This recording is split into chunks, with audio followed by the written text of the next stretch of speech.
மிக முக்கியமான ஒரு விஷயத்தை சொல்றேன், நல்லா கேட்டுக்கோங்க. மிக முக்கியமான விஷயம், வாழ்க்கை பிறப்புங்கிற ஒரு கோட்ல ஆரம்பிக்கிறதா இல்லையா? அந்த பிறப்புங்கிற கோட்ல ஆரம்பிச்ச மாதிரியே மறுபடியும் மரணம்ங்கிற அதே கோட்ல வந்து முடியும்.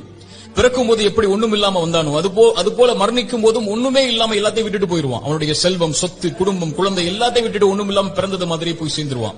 அப்ப எதுக்கு இந்த வாழ்க்கை, எதுக்கு இவ்வளவு பெரிய போராட்டம்னு கேட்கக்கூடியவங்களுக்கு இறைத்தூதர் இந்த 3 செயல்களை நீங்க உலகத்துல வாழும் போதே விதை போடுங்கன்னு சொன்னாங்க. அது பின்னால நீங்க அறுவடை செய்வீங்க, நீங்க மரணிச்சதற்கு பிறகும் உயிரோட வாழ்வீங்க, அதன் காரணமான்னு சொன்னாங்க.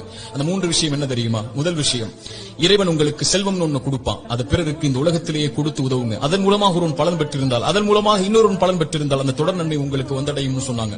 இரண்டாவது, இறைவன் உங்களுக்கு கல்வின்னு ஒண்ணு கற்றுக் கொடுப்பான். எதுவா இருந்தாலும் சரி, ஒரு எழுத்தா இருந்தாலும் சரி, அது பிறருக்கு பலன் பெற கற்றுக் கொடு. அதன் மூலமாக அவன் பலன் பெற்றிருந்தால், அதன் மூலமாக பலன் பெற்றிருந்தால் அந்த நன்மை வந்து சேரும்னாங்க. மூன்றாவது, இறைவன் உங்களுக்கு குழந்தை ஒன்று கொடுப்பான். கணவன் மனைவி நோக்கமே அதுதான். அந்த குழந்தையை நல்ல முறையில் வளர்த்தெடுத்து அந்த குழந்தை உங்களுக்காக